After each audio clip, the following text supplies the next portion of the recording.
everybody. Welcome to episode 01 of the VRODCast. I'm Mark Takata, the Fat Panther. I want to welcome you all to our podcast today and want to thank our sponsor, Larval, who makes all of this possible. And I'm going to very, very gently transition that into introducing my co-host here, VRuno Larval. He is the CEO of Larval, and tell us a little bit about Larval, real quick. What does Larval do? Larval is data for pharma. We sell data to pharma. You know, we're in VR right now. We're doing a podcast. We're talking about business, generally speaking, but a lot of people think about VR as games, right? People play games in VR. They go, pew, pew, pew, shoot them up, ooh, right? And you are not a gamer. Normally, is that a fair assessment? Well, now that you outed me to the whole world as a non-gamer, I better be clear about it. I am not a gamer. You're not a gamer. Normally, I'm gonna qualify that statement. Normally, you're not a gamer, but now that you've gotten a VR headset, I see you. You're in there playing Pistol Whip. Pew, pew, pew, right? You're in there playing, and so it's interesting to me that VR actually has made you into a little bit of a gamer, right? It's fun, it's active, right? You're jumping side to side, right? You're throwing your arms around, you're shooting stuff, and so I just kind of wanted to figure out, like, what's the difference between that and a Switch? Guilt. If I play, nice. I'm not a gamer because I would feel guilty about playing games, but on virtual reality, I don't. Oh. Number one, because I feel that I'm exploring a technology of the future, and number two, because I'm exercising. And it's actually kind of a good warm-up for other things. The other game used to be called Box VR, I think. Boxing. It's like a boxing game. It's now called Fit XR. But you play that too. Is that? I do. Now I want to know, and this is embarrassing, but if you have video of it, I want it because I want it in this podcast. Do you do the dance? The dancing thing? Now, with Fitness VR, right? Yeah, in Fit XR, yeah. Fitness XR. No. I was tempted once. I activated the module. Yeah. And I quickly realized that watching my avatar attempting a dance was too much for my fragile ego.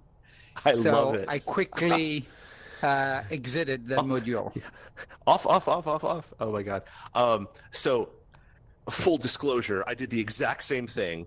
I put it on there because I've played Dance Dance Revolution. That's a very popular game where you kind of step on the little buttons, right? Yes. And I've played the I think Xbox had one that used their, again, very advanced technology. They had a thing called a Kinect, which is this little camera, sure. And the camera can see you, right? And so I used to have little parties where I'd invite friends over and we'd do the dance and we do the whatever in there. And I went in like you, said, I wonder what this is about. And I swear they claim it was the let me do air quotes, quote, beginner. And and she starts doing this stuff, right? And I'm like, and then I trip over my cat. And I fall over the couch, and I said, "No way, I'm done. Where's the exit?" Right. So, I mean, you would think a little bit like a filter on Instagram. There will be a way for a dance software to artificially make you look good at dancing, even if you're not. Yeah. Now, of course, they have so much VC money right now that they could probably make a cat petting simulator and nobody would care. Although, God, that's actually a good idea. Write that down. Yep. Cat petting simulator. We could have Thai. We could have Thai. We could have a Thai petting simulator. Okay, I'm doing that. In some ways, humans are the games we play, right? Like sometimes games or entertainment or even sports define us. The day you get a poop emoji from your mom, you know you won. Oh my goodness. Anyway, so I Is your wanted mom to, watching the broadcast? I hope not. She's going to yell at me Hello, if Mom. she is. Hi, Mom. I'm going to make her watch just because you. Yeah, she does watch YouTube, actually. I mean, Yeah. so and this is again actually an expansion of that because she would never have known even how to use YouTube or watch it or do anything like that. And then she discovered cute animal videos, right? Which is it's the gateway drug, of Oh, course, yeah. Yeah. to all of this. These are tough. I mean, to get out of that addiction. Actually, I've got a little bit of a cute animal addiction myself, in a Oh, weird way. For me, let me make a confession here. uh-oh. The flavor Uh-huh. of cute animal addiction for me is interspecies, unnatural Oh, friendship oh, between like a yeah, cat sitting on a a dog's cat that head. loves a that Oh, loves a yes. birdie, or Yes. a lizard that thinks that he's a duck because he was raised with ducks and behave like a Yes. duck. Oh, Now, yes. these I could watch all days. Those are so cute. I do. Yeah. And I understand that addiction actually, because those are really adorable. There's a really, you've probably seen this one. There's a video. I'll have to find it, maybe link to it in our comments. But there's a video of this dog and cat whose owners are they're travelers. I think they do overlanding maybe, or they do a lot of like off-road camping and hiking. And so the dog is kind of a bigger dog, and the cat will go hiking with them and running along with its little cat feet, whatever, but it'll get tired, right? So if it gets tired, it jumps on the dog's back, and they have a little backpack that it sits Uh-huh. on, and then it'll even kind of like hang over the dog's head, and the dog is just like, whatever, the dog is probably outweighs it by 60 pounds or something, so it doesn't care. But it's really cute. And then at night they cuddle together, that the dog's sleeping like this, and then the cat is just kind of curled up in Oh, here, God, in yes. it's really cute. I'll have to show you Yeah. that Yeah. that video. It's adorable.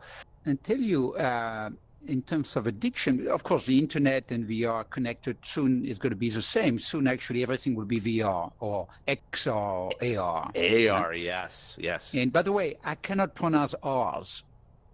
Oh, I cannot say R. I've got a French. is it because your hat's on too tight? Oh, it's because you're French. Might be, or maybe because I'm French. So VR, XR, AR.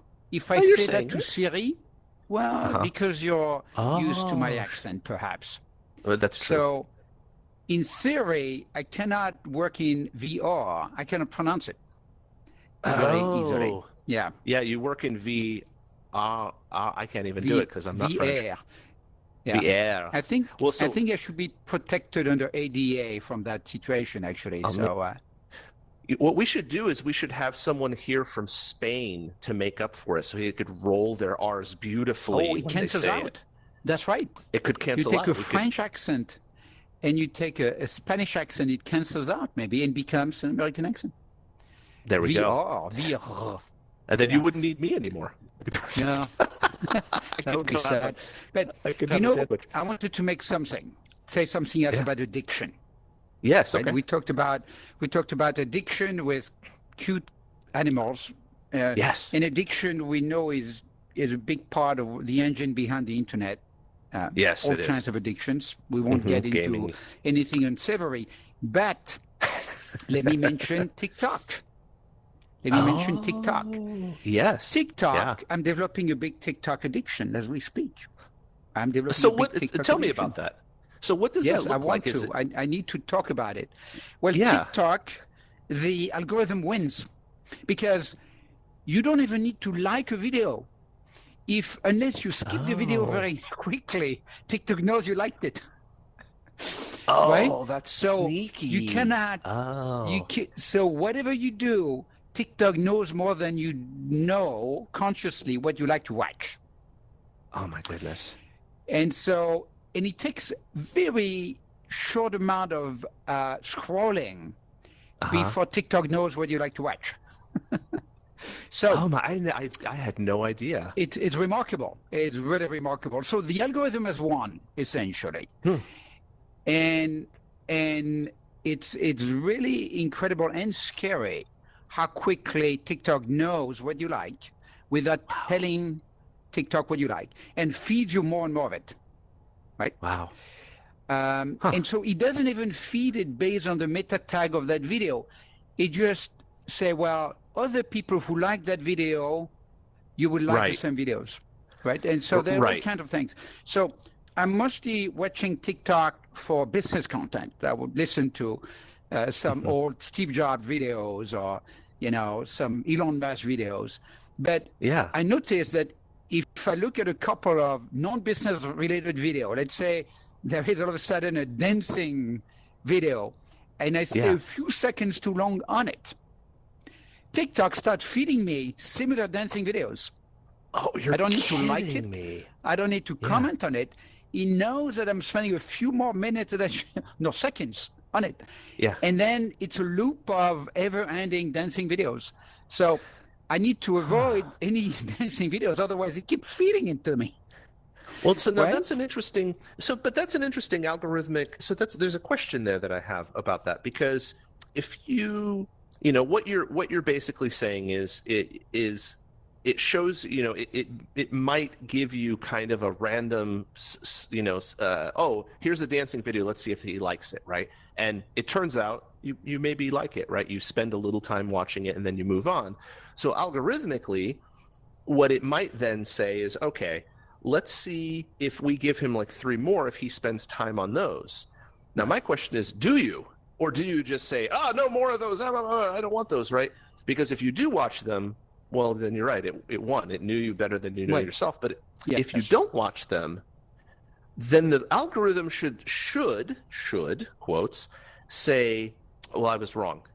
Maybe I thought that he would like this, and it seemed like he liked it, but we gave him a bunch more, and he didn't respond positively to it.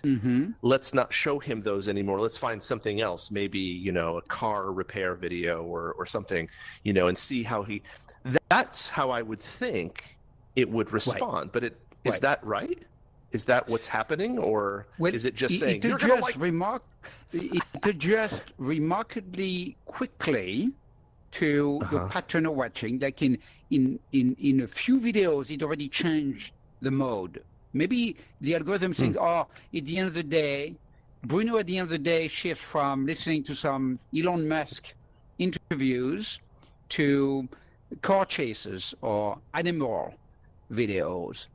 And so think about what it will do in 10 years. That algorithm will be so good at anticipating what you want to see. Yes. Right? That nothing can beat that kind of algorithmically triaged feed. Right? It's so incredibly addictive. And because of the short format, 15, 30, I think 60 seconds max. But nobody watches the 60-second. Right? Yeah. Nobody watches. 60 seconds is essentially long form at this point. Actually, maybe VRODCast might need a little bit of a shrinking in size to get that. What would you think about a VR TikTok? Do you think a VR TikTok would make it like if you could? I don't know how that would work. Like someone would record in VR, and then you could be like a ghost in that space while they do the things that they're doing, like I don't know what they would do. I don't even know what TikTok people do these days, but and it would be short form. And would that be, did I just come up with $1 billion idea? Always.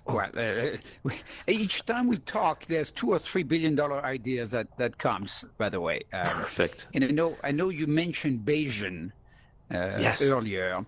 And I think it's an opportunity to say that whoever is listening to the VRODCast better be Bayesian. We don't take any frequentists here. Not only they need to be Bayesian, but they better believe in the metric system on top of it. Yes. If not, we don't want them. No. We don't want them. They can go to see another VRODCast. Our VRODCast is for people interested in VR who are Bayesian. No. It's not enough to be Bayesian. You have to be anti-frequentist frankly. Anti-frequentist. Let's That's be right. honest here, right? Yes. And you need to believe in the metric system. That's Metric the system. minimum we ask for, right? I like it. Imperial, no. Get out. That's right. Yeah. What was your question? I don't even remember. You called it XR, but the term of art these days is augmented reality, right? Which is really the next step beyond what we're seeing here. And I'm just kind of curious what your thoughts are on where do you see that taking us, right? Because I tell you, everywhere. I know exactly where it's going. Yeah. The next thing is RR. Real reality? No, reduced reality. We've got too much reality. We need reduced reality. So like down here. Down. Yeah, it's reduced reality. Let's reduce our reality. Let's see how deep we can go in the carpet. Oh, I know. Yeah, we need to reduce reality. We have too much reality. We need so much reality. We need less reality, not more. Not more. We need to simplify reality. SR, simplified reality. Simplified we need to reality. simplify our reality. Okay. That's the next. That's the next. But how part do you of do that? Yeah, I'm not sure. That we need to figure out next. But this is real. Oh, sorry. This is real. Well, I was watching you. You. Now, this is not your face. No. But I tell you, the body language, the gesture, the proximity is nearly as important as the detail of the facial expression in being present with someone. Just the way you move your hand, your body moves as well, your head moves this way. This is extremely expressive and provide a personal reality. Now, it's compelling. It's actually very engaging. Now, you got to be careful with these hands. If you start scratching yourself, it's pretty visible. So you got to be careful on recording. But there is a reality that is transmitted through VR that Zoom cannot get close to. Zoom is for frequentists anyway. Bayesian people are all migrating very fast to They are. Yeah, VR. It's for imperial frequentists over on Zoom. Oh, yeah. Forget these guys. Yeah. But so let me ask. I can see how, and the audience can see. I can see your hand, and it's kind of a. Yeah, give me a little high. Shake my hand. See, it doesn't do that. Yeah. No, it only does that in the other. I know.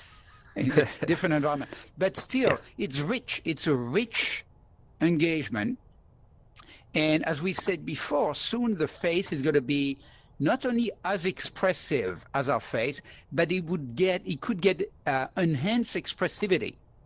The eyes, the blinking, the eye contact, the face expression. All of that could actually be enhanced, both simplified reality, right? Because our traits are simplified and enhanced at the same time. It's incredible. Interesting. We are going to be a bit addicted to that enhanced, simplified reality, and that's at some point is going to be a deeper interaction.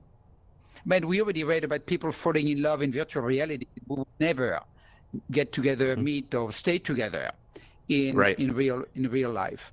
But it's going to be so fascinating. I used to think, as you know, that VR was a complete gimmick. Yes, it was like for gamers, and I'm not a gamer, so. But now I believe it's deeply changing our reality in a way that obviously is not going to be reversible. And so it's neither good nor bad. If something is irreversible, it's neither good nor bad. But it's important to understand. This is why every business, in my view, should do what we do, meaning they should get the whole executive team some Oculus Quest 2, and then the Monday staff meeting, no more Zoom. Okay, Zoomer. Okay, Zoomer. No more Okay, Zoom. Zoomer. Everybody on Quest around the in spatial or here on Alt VR, and Yeah. we meet that way, because then every business will understand that this is a future, and even if it's not easy, it's going to get them on that journey towards the new ways of interacting. So this morning, I had a call on virtual reality with 7 people on spatial. I had Okay. someone from Paris. I had Oh, someone yeah. from Philadelphia. I had Okay. someone from Nashville. I had someone from Mexico, Wow. oncologist, talking about Yeah. cancer, right? Oh, All in the same really? virtual room. Okay. And the sense of proximity about this panel of expert cancer specialists in Yeah. the same room meeting. I had someone from Brussels as well. And you could see how essentially proximity has been reestablished. In a way, technology since the beginning has been to go away from proximity, right? Right. Telephone, telegraph, internet, we don't need proximity, right? Right. We all over the world, we don't need proximity. And now with VR, a proxy or proximity, Right. It's is pulling in. back, right? Yeah. So VR is a proximity proxy. We need to quote Yeah. that somewhere. That's beautiful. That's Proximity beautiful. proxy. I It's a wonder if that proximity URL is proxy. available. All right. So we got Yeah, 5 minutes left because I know you have a very important meeting at 3:00 of with course. a very handsome and important person at 3. Bayesian. Yeah. A very handsome Bayesian.